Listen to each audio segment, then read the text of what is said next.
Hi and welcome. This is Waking Up with Plants, and you're listening to the message from Rose for this time in May, especially with the full moon coming up, but valid anytime you listen to this.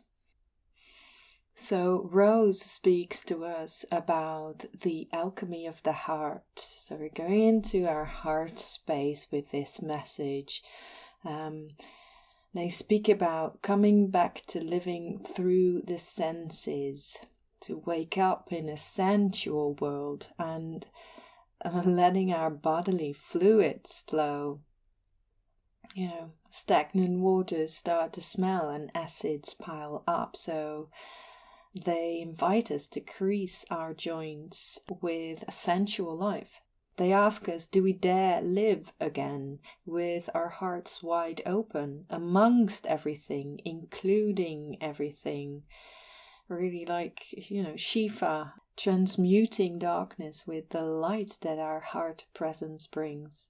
And choosing and allowing ourselves to receive love and goodness, to allow it to be gifted to us.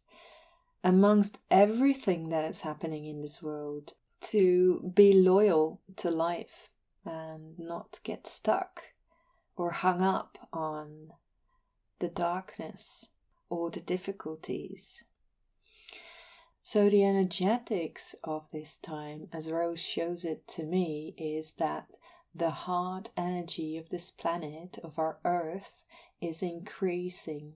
So the iron crystal core of the Earth, which is our heart, pulses, like these vibrant heart pulses that radiate out from her center towards the surface and into the atmosphere. We receive this pulse. We spoke in Clover's message also how we are with our bodies part of the membrane of Earth's body. So this very much informs us. This rising of this heart energy affects the way we feel, and you might experience in this time winds of change, things not working as they used to in your life in the old ways. It might feel more chaotic or more irregular or more disruptive, maybe even. And what Rose shares about this is they show themselves with their flower as seated in our heart space, and with a king and queen sitting beside each other, both forming leadership over your life. But we are not used to the feminine energies and the masculine energies, one being not distorted, but also we don't experience it in a global way as being equal, in an equilibrium together. But these pulses that Rose shows coming from Earth's heart, the core of the Earth, very much holds this coding. So this is inviting us to make up the balance, and this is what you will notice maybe also in your life, like what is whether your logic, your left brain is supporting your right brain, your intuitive side, and whether your intuitive side asks support of your rational thinking. So how is that for you? It's valuable to look at how these two qualities are working together, or maybe not working together, overruling each other maybe. And this time really has a lot of potency, a lot of wind in our backs. There's a lot of fertility around embracing more of our feminine qualities into our leadership, how we lead our lives. They show like your heart is the captain on the ship, and it's both this king and this queen steering. So How much in your life do you follow your intuition? And Rose wants to speak a bit about this, what they point towards with this intuition. And this is about what they refer to as the language of life. The left side of your body represents more of your feminine side.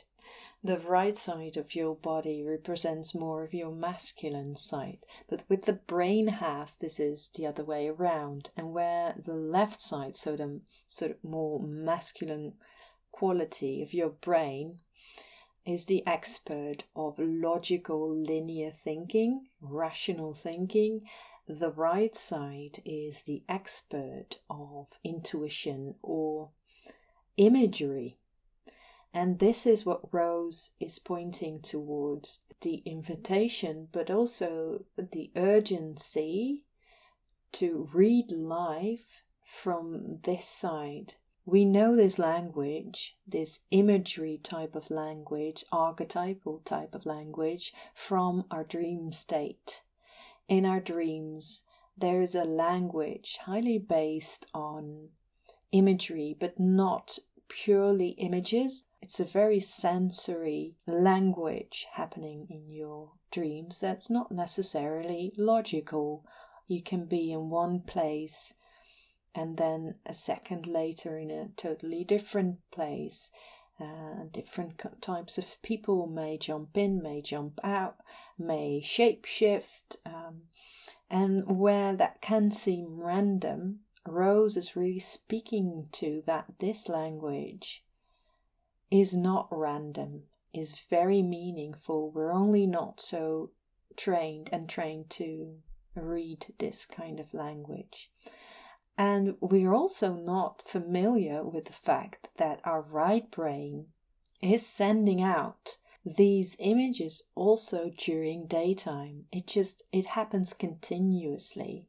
So whatever you come across in your days, your heart is reading the information, is reading all the sensory input. The wisdom of our heart knows the truth about the information, and the images that your right brain sends out will reflect this truth. So whatever you come across, for example, a decision you have to make, and something may look attractive and sound just sensible to do, but your intuition might give you a really different view on this. So here you maybe can feel into why it's important to tap into this. Also with all the stories we come across, with all the people we meet, what's the real information? What's the deeper, the underlying information that's being transmitted here?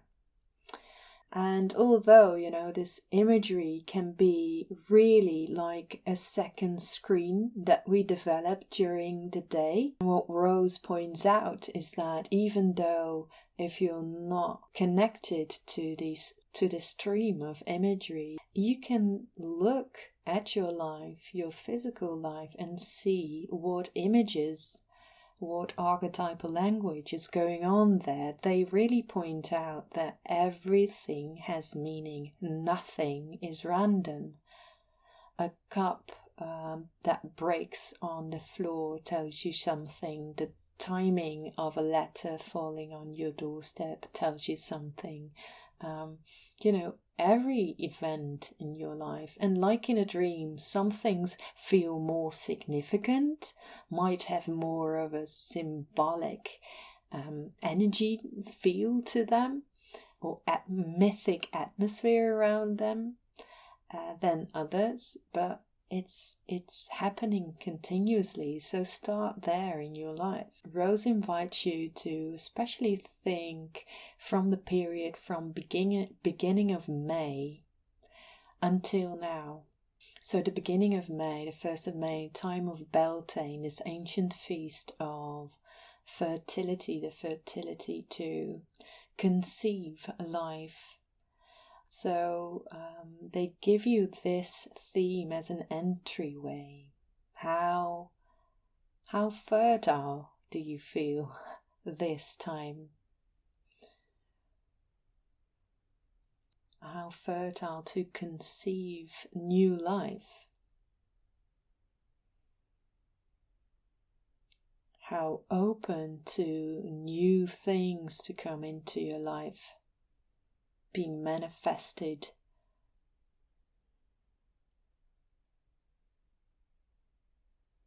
And they also show about physical fertility. And I've seen this as well with the people I work with, that there has been quite a drop of fertility. Rose shows this as sort of a drying up of bodily fluids, like the waters, the creation waters. So it's our blood, but also our cerebral spinal fluid, and all fluids in our body just becoming more stagnant. And like with any water that becomes stagnant, it begins to smell and becomes to become more toxic. So, and why is this? Why is this drop of fertility amongst not only humanity, by the way? It is because a loss of sensuality. And the loss of sensuality is basically because of an absence in the body. You can imagine if you're not home in your house, in your body, you can't see what's going on there. And it's like when you drop into your body, for example, by focusing more on your sensory intake and taking care of your sensory intake. This really helps with dropping in. It's sort of that your spirit, your consciousness and your body click. And this click needs to happen. Your spirit needs to be embedded at home in the cells for these bodily fluids to start circulating properly and start creasing the joints. And well, there's a lot of health issues as well to do with this. For example, the drop of fertility that many couples suffer from. So Rose not only asks you to look at how fertile you feel in your life, what you say is your potency to conceive new things coming into your life, goodness coming into your life, that opens your heart.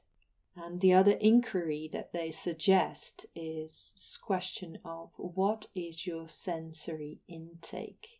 What's your sensory diet like? What senses do you stimulate and how much? What's the refinement level? They show me like a measurement stick, like how much senses do you, one, think you have? And two, what do you think is the maximum capacity of each of those senses? If you look at your hearing, your tasting, smelling, touching, seeing, at what capacity do you feel that you operate right now?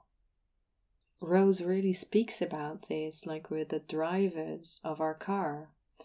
They say it's valuable to contemplate these questions because your beliefs around these questions affect how you nourish and train your senses. And this has a great effect on the pixelation level with which you experience your life. But it also has a great effect on how you turn on your bodily functions, and so how your bodily fluids flow and support and nourish the life within you. They really show to me like how much you absorb, devour all the sensory input that's out there. And this conscious absorbing is the nourishment for your cells and your body functions, and makes the grounds, the soil of your life fertile. It's mostly when we experience that our life becomes flat, or you could also say lose fertility, that there usually is a decline of use of the senses. And as they say, this world speaks this multisensory language to us. It's important to nourish our senses. It was very touching that as I went out on sort of the medicine walk to collect images for this episode on YouTube, that frogs started showing up. There was one pair of frogs, a male and a female, that were mating, and they were very aware that I was there, and they sat in the middle of a little path, and they really wanted me to record that from very close. It was really touching intimate that they let me be present with that. It's also pointing out that it's really this union and this collaboration between the masculine energies within us, the ability to structure our days, to see patterning, but also the free energy. And it's really the heart, the intellect, the wisdom of the heart to make sense and to navigate in the sea of information. The heart doesn't have to cling on to structures for stability, like routines in your day, but also paradigms. And at the same time, it also doesn't get lost into a sea of chaos and just drifts.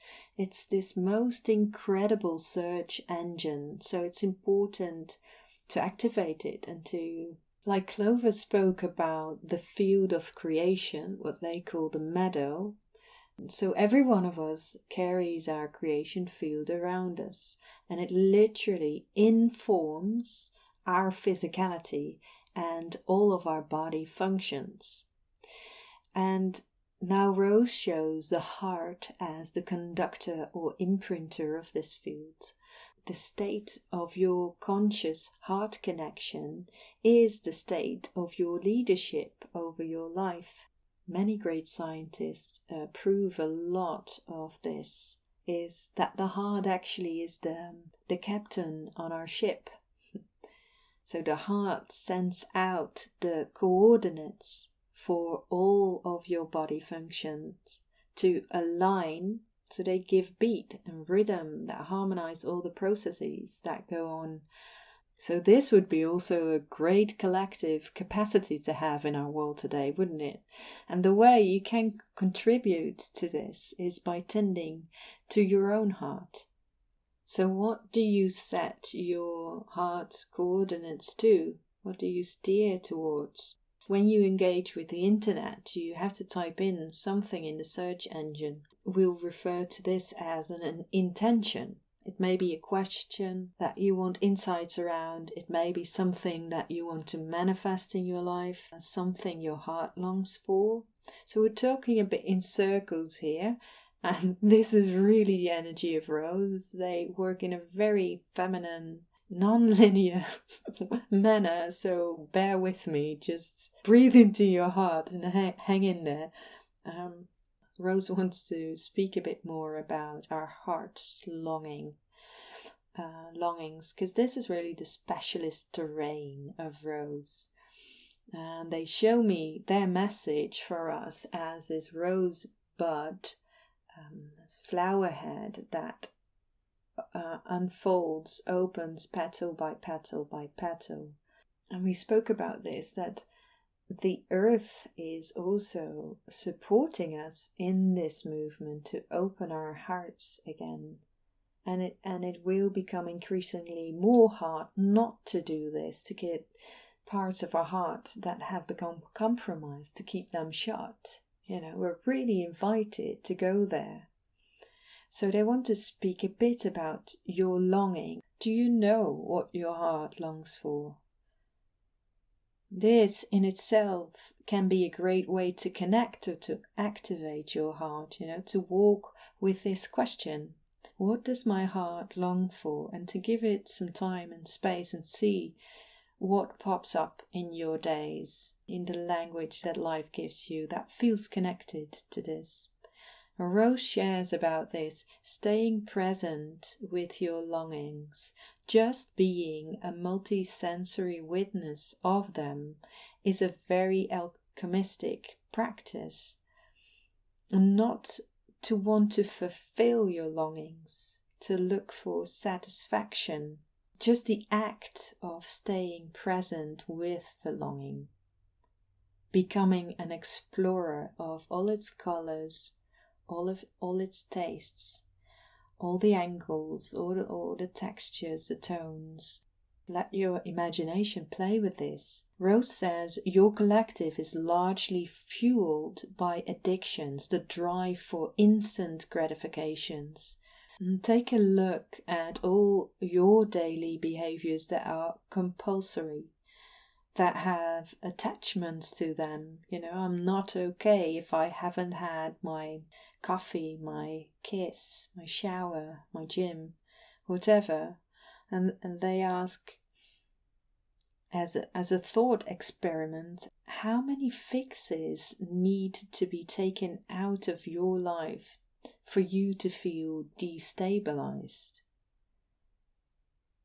It's an interesting one. I think they once did this experiment for a collective to destabilize. It's just to go mad, basically. It's not that many things that need to crumble before we all lose it, basically.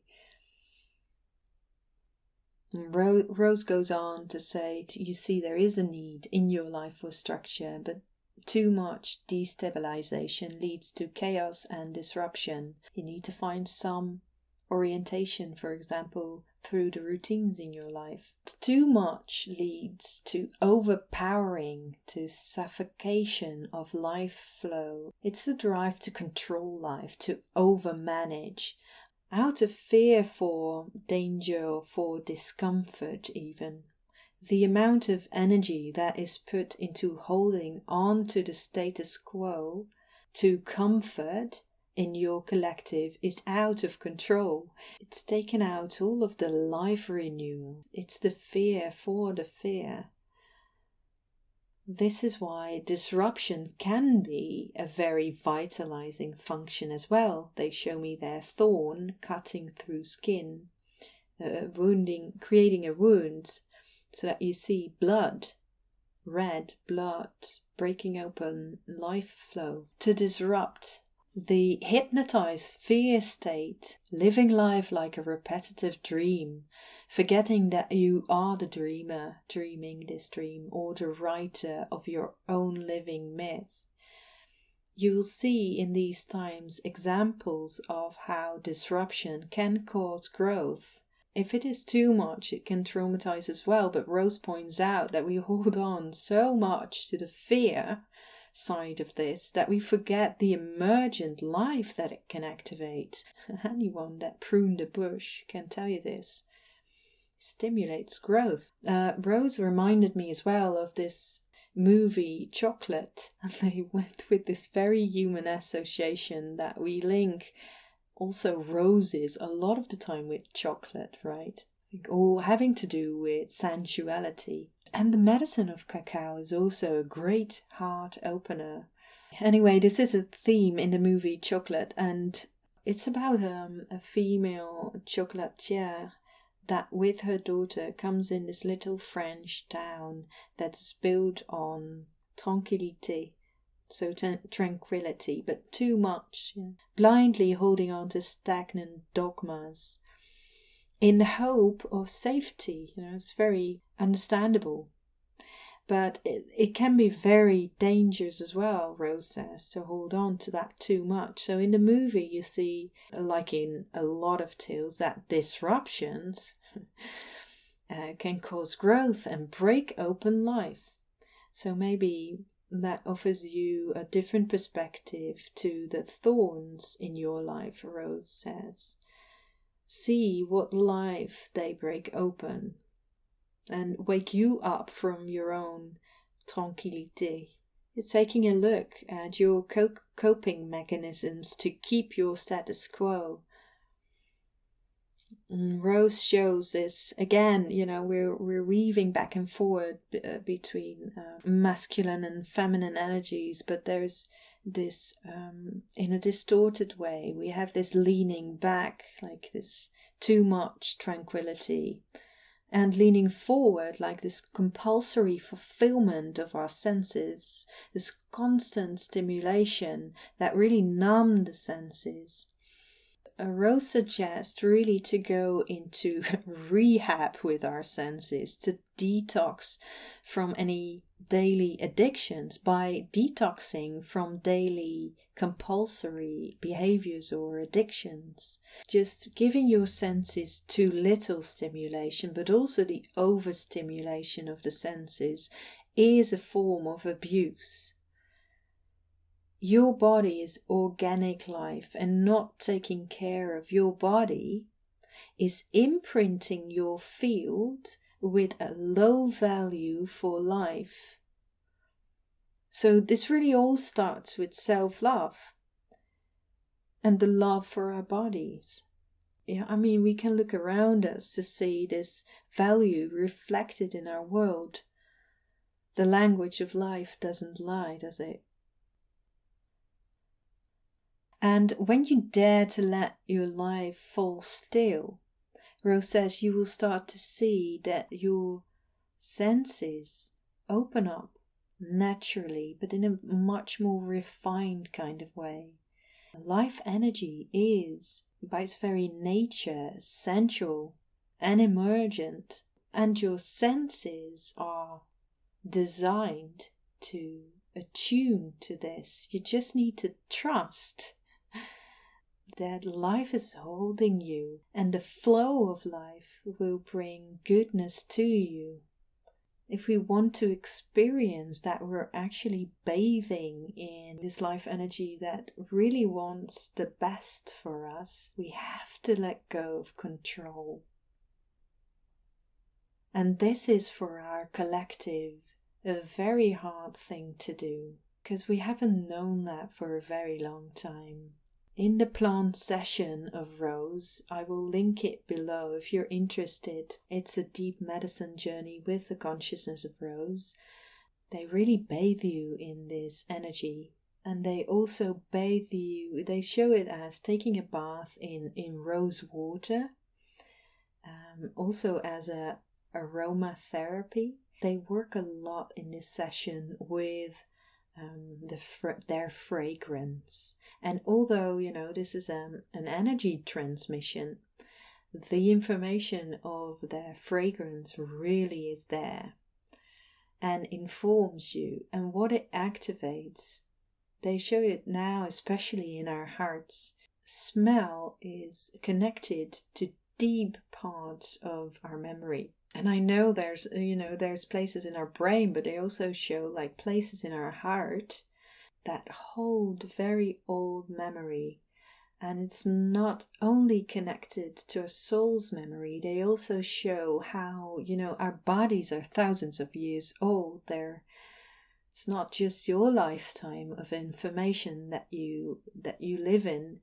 It's your body's been passed down for thousands of years, and the history of the whole of humankind is stored within our bodies. It's amazing. So we can tap into that. And what Rose does in this session, which is really profound, is they connect you with the memory that's stored within your heart that humanity has lived before the great cataclysms, the great floods, that humanity has this memory of living without trauma. And in this time where humanity wasn't traumatized yet, we lived in much more of this surrendered state and much more trust with the earth, with all life that surrounded us. And this can really, really support us right now to live through this time where disruptions also might occur, but not to be so scared of them, but actually for this memory to rise up, to birth it again now in this time. So let's see, where are we? I might split this message in two, because there's so much more they want to speak about. Just keeps expanding.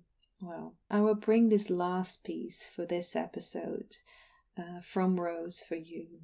They say, come home to your body, because you can't experience life, the goodness of life, if you're not home, if you're not in your vessel. There's so much more for your soul that you can embody, that you can embed in your cells. It will clear out the density, and yes, that might feel uncomfortable, but the price is sweet and fragrant. You will alchemize it into the nectar of life. You will stop to smell the roses that appear on your path. Your life will synchronize with the bigger body of life, and the language of life will speak louder to you. The synchronicities will grow. Your creativity for living will grow. Ideas and inspiration will get more juicy because now you flow with life. Okie doke, I will stop here. Thank you for checking in. I hope this was heart opening for you, and that it got your juices flowing, that you picked up on the storylines that were relevant for you in this wild ride. And I will connect with you next time. Until then.